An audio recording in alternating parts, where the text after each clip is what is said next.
കള്ളുടിക്കാൻ പാടില്ല നിർബന്ധം, വ്യഭിചരിക്കാൻ പാടില്ല നിർബന്ധം. ജനങ്ങൾ നടന്ന് വ്യഭിചരിക്കണ്, ജനങ്ങൾ കള്ളുടിക്കണ്.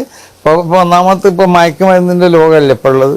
പിന്നെ ചൂതാട്ടം, കൊല ഒള്ളിയപ്പൊക്കെ ഉണ്ടല്ലോ ഉത്സാഹമായിട്ട്.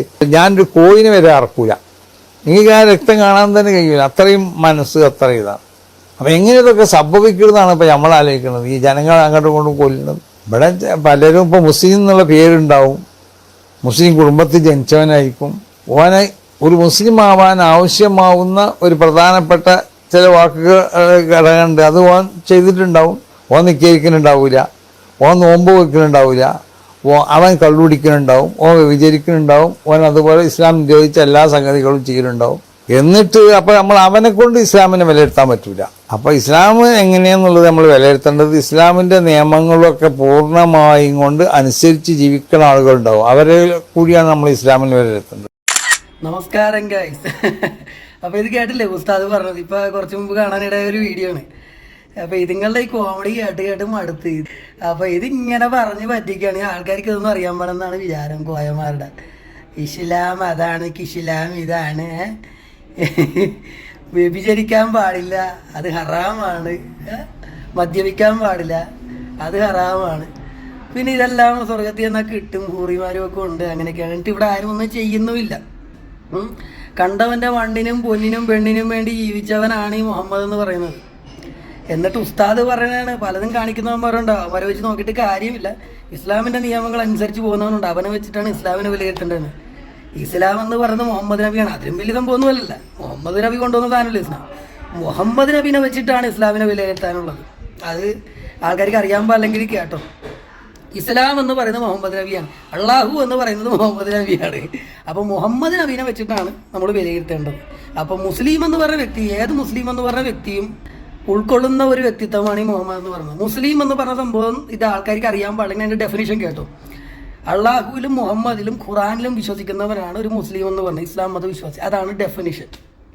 നിങ്ങൾ അള്ളാഹുവിൽ വിശ്വസിക്കുന്നില്ലെങ്കിൽ നിങ്ങൾ മുസ്ലിം അല്ല, നിങ്ങൾ മുഹമ്മദ് നബിയിൽ വിശ്വസിക്കുന്നില്ലെങ്കിൽ നിങ്ങൾ മുസ്ലിം അല്ല, നിങ്ങൾ ഖുറാനിൽ വിശ്വസിക്കുന്നില്ലെങ്കിൽ നിങ്ങൾ മുസ്ലിം അല്ല. അപ്പോൾ നിങ്ങൾ ഈ 3 സാധനത്തിലും വിശ്വസിക്കണം. അതായത് മുഹമ്മദിൻ്റെ ഫേക്ക് ഐഡിയ ആയ അള്ളാഹുവാണ് ദൈവമെന്ന് വിശ്വസിക്കണം, മുഹമ്മദ് ഈ പറഞ്ഞു വെച്ചിട്ടുള്ള ഈ തള്ളും തരവഴിത്തരവുള്ള ഖുറാൻ അതും നിങ്ങൾ വിശ്വസിക്കണം. അത് വിശ്വസിച്ച് കഴിഞ്ഞാൽ ഇതിനകത്ത് വേറെ കുഴപ്പങ്ങളൊന്നുമില്ല. അപ്പം അതിനകത്ത് തന്നെ പറഞ്ഞിട്ടുണ്ട് പല സ്ഥലങ്ങളിലും രഹസ്യമായിട്ടൊക്കെ വെള്ളം അടിക്കാന്ന്. രഹസ്യമായിട്ട് വെള്ളം അടിക്കാന്ന് മുഹമ്മദ് പറഞ്ഞിട്ടുണ്ട്. സംശയം ഞാൻ ഇത് ഇടാട്ടാ, ഇത് സത്യമല്ലാത്തൊന്നും പറയില്ല, കാക്കന്മാരൊന്നും ഇവിടെ പൊങ്കാലിടുക. അപ്പോൾ അതുകൊണ്ടിട്ടാണ് ഇവിടെ വന്ന് കണവണമെന്നൊക്കെ പറയും. ഇതറിയാമല്ലായിരിക്കും, എന്നാലും ഇവന്മാർ വെറുതെ പറയും ഇങ്ങനെ കിടന്ന്. കാരണം തെറി ജിഹാദികൾ ഒരുപാടുണ്ട്, അതേമാർക്ക് ചെയ്യാൻ വേണ്ടി പറ്റുള്ളൂ. കാര്യം ഇന്ത്യ കിടക്കുന്നതാണ്, ക്രിസ്ത്യാനികളുടെയും ഹിന്ദുക്കളുടെയൊക്കെ ഇടയിൽ കിടക്കണമല്ലോ. അപ്പോൾ അതുകൊണ്ട് കൂടുതലൊന്നും ചെയ്യാൻ പറ്റില്ല. വേറെ സ്ഥലത്ത് വല്ലായിരുന്നെങ്കിൽ ഇവിടെ എന്തൊക്കെ പ്രശ്നം അതൊക്കെ ഇപ്പോൾ കുറഞ്ഞു വരുന്നട്ടാ. അപ്പോൾ അതൊക്കെയാണ് സംഭവം. പിന്നെ പുറമേ നിന്ന് നമ്മളിങ്ങനെ കാണിക്കണം, മീശയൊക്കെ പഠിച്ച് താടി വെച്ചിട്ട് ഇങ്ങനെ കുരങ്ങിനെ പോലെയുള്ള ലക്ഷണമായിട്ട് ഇരിക്കണം. പിന്നെ 5 നേരം ഇങ്ങനെ കൂതി പൊക്കിയിട്ട് ഇങ്ങനെ ഇരിക്കണം. 5 നേരം ഒന്നും ഇല്ല, അത് കാണിക്കണമെങ്കിലുള്ളൂ. അത് ഇന്ത്യ സമാധാനം ഉണ്ട് കേട്ടോ, പള്ളിക്കകത്തൊക്കെയാണ്. ഇവിടെ പുറം രാഷ്ട്രങ്ങളിലൊക്കെ വലിയ നാടകീയതയാണ്, ഭയങ്കര ഷോയാണ്. പായൊക്കെ ആയിട്ട് പാർക്കിലൊക്കെ പോയി നിൽക്കും ആൾക്കാരൊക്കെ അവിടെ നിൽക്കണമെങ്കിലേ.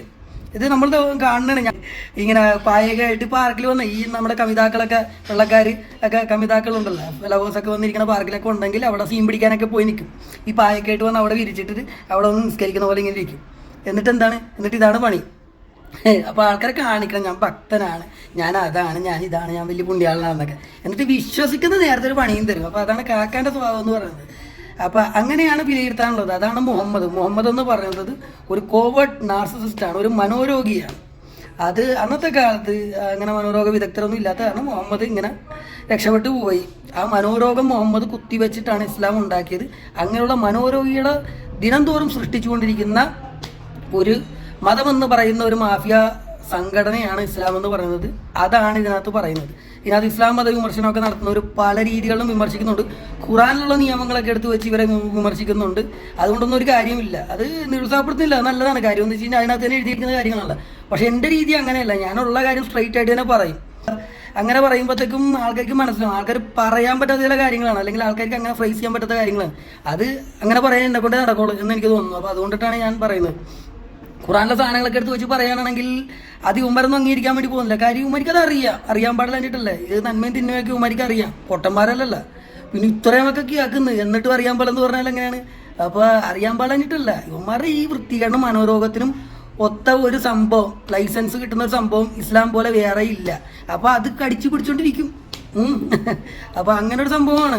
അപ്പോൾ ഇങ്ങനെ കണ്ടവൻ്റെ മുതലടിച്ച് മാറ്റാം, കണ്ടവൻ്റെ റിസോഴ്സുകൾ അടിച്ച് മാറ്റാം, എന്നിട്ട് അള്ളാഹു എന്ന് പറഞ്ഞാൽ മതിയല്ല, അത് ദൈവത്തിൻ്റെതാണെന്ന് പറഞ്ഞാൽ മതിയല്ല. ഞങ്ങളുടെ അള്ളാഹുവിൻ്റെയാണ്, അപ്പോൾ ഞങ്ങളാണ് ഇതിൻ്റെ അവകാശികളെന്ന് പറഞ്ഞാൽ അങ്ങോട്ട് കയ്യേറ്റം നടത്താം, കയ്യേറ്റം. അതാണ് സംഭവം.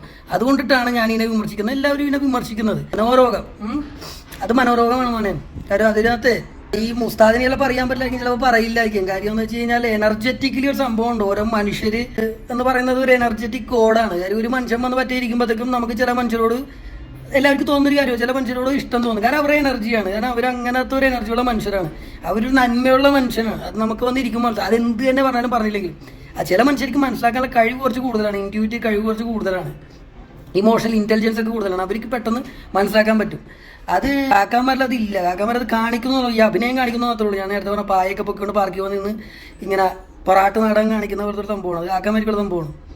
പക്ഷേ ജെന്യൂനായിട്ട് ഒരു ക്ലീൻ എനർജീസ് ഒക്കെ ഉള്ളവരുണ്ട്. അങ്ങനെ ഒരു എനർജി ഒരു കാക്കാൻ ഉണ്ടാവില്ല, ഇസ്ലാമിനുണ്ടാവില്ല. അത് എത്ര പാലിച്ച് ജീവിക്കുന്നവനായാലും ഉണ്ടാവില്ല. ഇസ്ലാം മതി എത്ര പാലിച്ച് ജീവിക്കുന്നവനാണ്, എത്ര പാലിക്കുന്നോ അത്രയും അവൻ മലീമസമാണ്, അത്രയും മലിനമാണ് അവൻ്റെ മനസ്സെന്ന് പറയുന്നത്.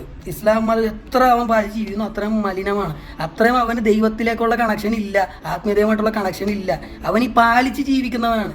ഇതുപോലെ ചെയ്യണം അതുപോലെ ചെയ്യണം എന്ന് പറഞ്ഞു അങ്ങനെ വയർ ചെയ്ത് കളയും തലച്ചോറ്. അങ്ങനെയാണ് മദ്രസ പൊട്ടന്മാരാകുന്ന ആൾക്കാർ, മനസ്സിലായി. അല്ലാണ്ട് ഒരുത്തന് നല്ലപോലെ ജീവിക്കാൻ ഖുറാൻ വേണ്ട, അല്ലെ മുഹമ്മദ് നബിയുടെ തോന്നിയവാസങ്ങൾ വേണ്ട, അള്ളാഹു എന്ന് പറഞ്ഞ തള്ളു ദൈവത്തിൻ്റെ ആവശ്യമില്ല എന്നൊക്കെ മനസ്സിലാക്കാൻ സാമാന്യ ബോധമാണ്.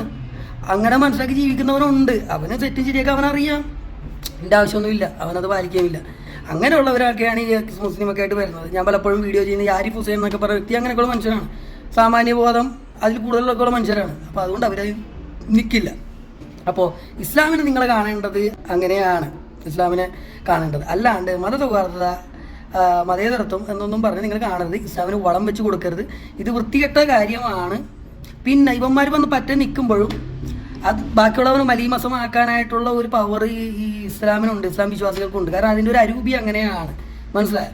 ഇപ്പോൾ നിങ്ങളൊരു ക്രിസ്തു മത വിശ്വാസിയുടെ പറ്റ നിൽക്കുമ്പോഴത്തേക്കും നിങ്ങൾക്ക് വേറൊരു ഫീലാണ്. അത് കാരണം കുഞ്ഞാടെന്നൊക്കെ പറഞ്ഞ് കളിയാക്കും ക്രിസ്തു മത വിശ്വാസി.